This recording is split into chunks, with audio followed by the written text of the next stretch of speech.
Las guerras internas en el hombre siempre han existido.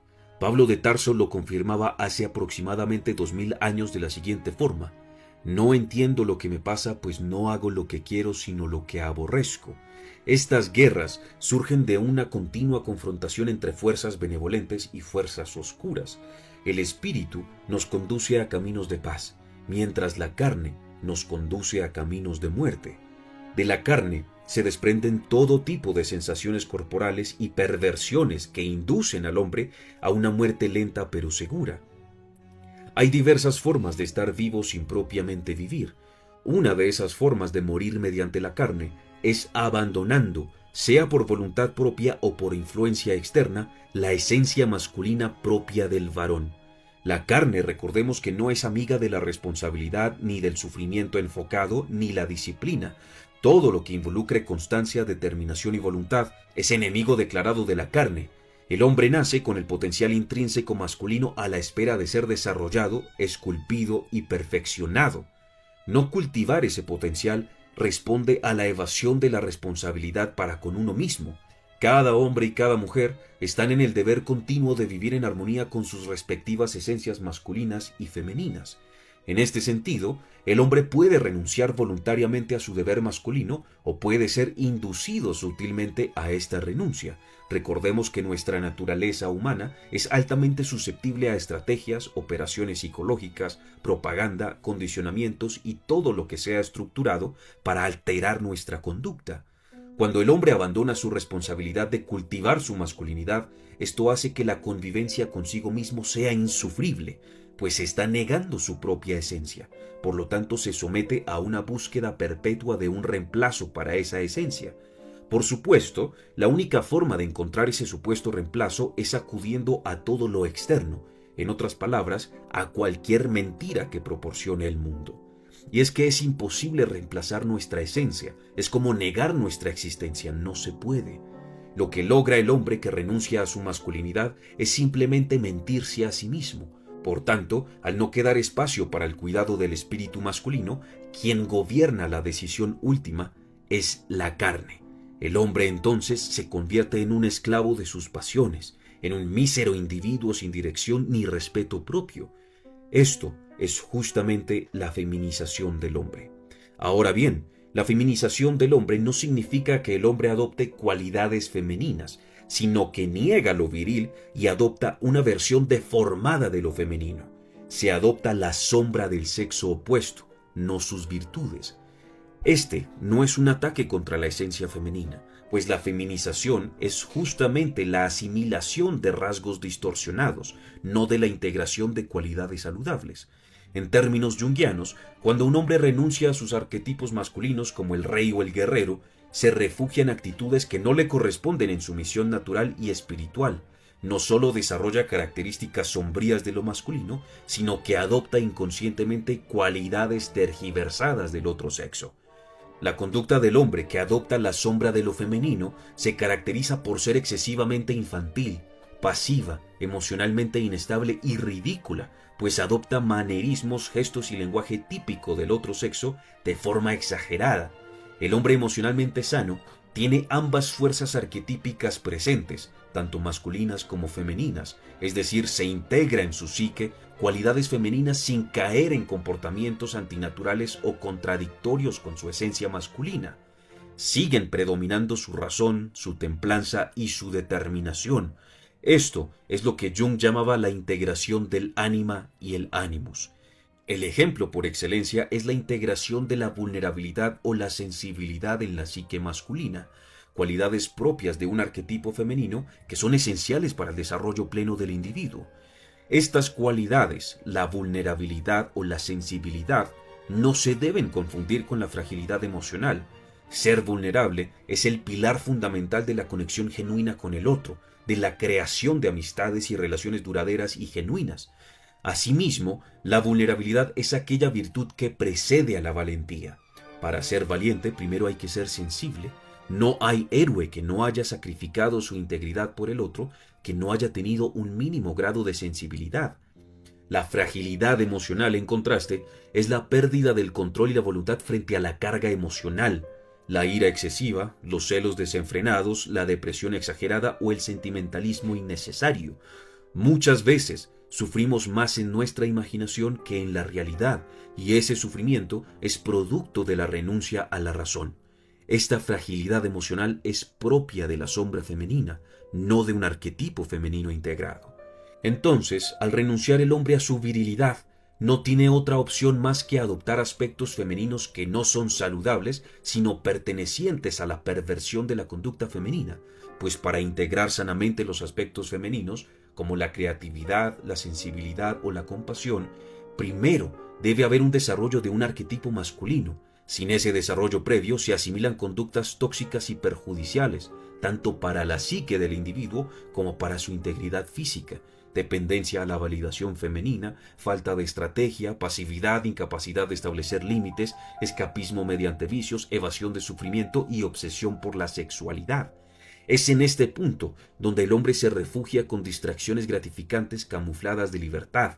Se acentúa la desconexión con la vida y se intensifica el deseo de no vivir, y no necesariamente hablamos de muerte, sino del abandono de uno mismo, pues al negar la esencia del ser, se está negando a sí mismo amor propio. La sociedad actual presiona fuertemente a que el hombre renuncie a su fuerza masculina y que la mujer sea quien adopte esta fuerza. De igual forma se ridiculiza al hombre masculino y se glorifica al hombre deconstruido. El resultado es nefasto. Ambos pierden su centro, su propósito, y la armonía entre lo masculino y femenino se ve gravemente perjudicada, pues ya no van a conectar desde un corazón sano, sino desde máscaras, sombras y falsas esperanzas. Cada uno cumple con un rol complementario. Al renunciar a ese rol, ambos quedan sujetos a la búsqueda interminable de un nuevo rol. Por eso ambos pierden conexión con el sentido de la vida, porque a un nivel identitario, el rumbo de su espíritu se ha desviado. Por más logros, éxitos o victorias que un hombre o una mujer obtengan, no serán plenamente disfrutables si el núcleo de su identidad reposa en lo incierto y tergiversado. Este fenómeno se agrava aún más cuando hay poderes globales que buscan activamente la intervención en el desarrollo saludable de la esencia masculina y femenina. La clara ilustración de esta intervención es la revolución sexual del siglo XX. Esta se camufla como un movimiento social que grita en nombre de la libertad y la emancipación. Sin embargo, a partir de esta revolución se introducen todo tipo de conductas aberrantes que únicamente degradan al espíritu humano. Autores posmodernos exaltaron este movimiento y lo catalogaron como la oportunidad del alma humana de explorar los límites de la sexualidad. No obstante, se olvidaron de las implicaciones morales de esa supuesta libertad. Hoy en día, y más que nunca, toleramos el consumo excesivo de pornografía, contenido infantil y movimientos pedófilos o zoofílicos. ¿Acaso esto no corrompe el espíritu del hombre? ¿Acaso esto no altera el desarrollo de los arquetipos masculinos? Surge entonces la pregunta: ¿por qué los gobiernos permiten la tolerancia a semejantes movimientos tan despreciables? ¿Por qué en los medios de comunicación no se hace mención a los cientos de miles de niños que son traficados cada año? ¿Por qué periodistas, ONGs o fundaciones no hacen presión mediática a los gobiernos para acabar con este tráfico?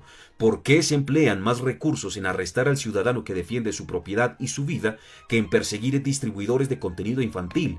Surgen tantas preguntas sin respuesta que la única conclusión posible es que el poder global no solo se beneficia financieramente de estos movimientos y atrocidades, sino que es partícipe en el planeamiento y en la ejecución de estas aberraciones. Conocemos el caso de Epstein, que involucra a cientos de personajes políticos importantes y cuyo listado no ha sido oficialmente desclasificado. Un problema de tal magnitud debería de ser atendido con urgencia, pero si el mismo director del FBI se niega a presentar la lista, o si el mismo presidente de Estados Unidos se queja porque seguimos hablando de Epstein, es porque la información que está en sus manos es más grave de lo que pensamos. Esto es tan solo un ejemplo de la mano invisible del poder político en la vida cotidiana del hombre. No se ve, pero sí altera, no se percibe, pero sí perjudica. Desgraciadamente, todo está finamente orquestado. Desde todo aspecto de la vida estamos siendo vilmente atacados en un intento de pervertir la dinámica divina entre el hombre y la mujer, pues es la unión entre el hombre masculino y la mujer femenina que dan vida a la sociedad.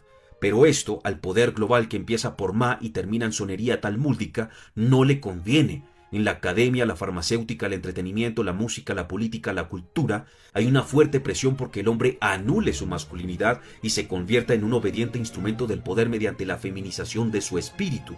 Pues no hay nada más peligroso para la agenda política que hombres que cuestionan y están capacitados para la violencia.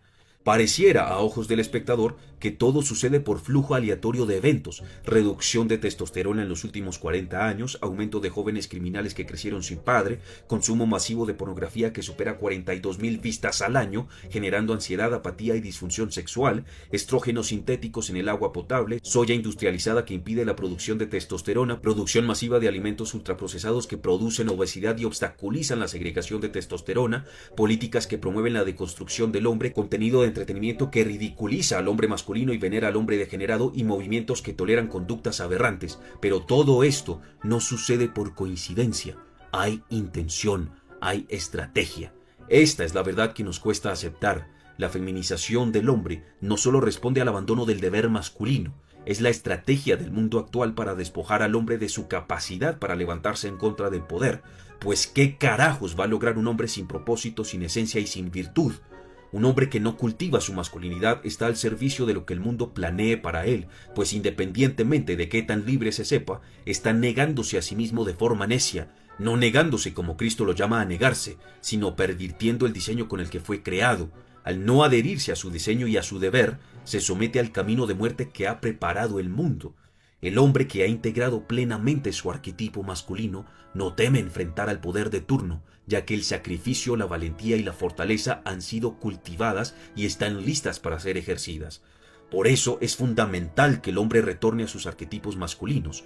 Renunciar a nuestro deber es en esencia renunciar a la vida. San Agustín decía: ama y haz lo que quieras, entendiendo primero que el amor es la inclinación del hombre hacia Dios y hacia el bien. Hoy el hombre hace lo que quiere y luego lo llama amor. El amor difuso de la modernidad significa tanto que no significa nada. Amor es amor, dicen algunos, pero no comprenden que el amor también es transparente, justo y confrontante. Amar no es permitir ni tolerar. El amor también tiene límites. Por eso, mi estimado, te invito a amarte como Cristo ama, con bondad pero con justicia, con empatía pero con rectitud, con calidez pero con firmeza, con paciencia pero con disciplina. No permitas que el mundo te arrebate tu vida. Constrúyete como un hombre fuerte, valiente y sabio, un guerrero listo para la guerra pero en busca de paz. Te invito a buscar el camino, la verdad y la vida.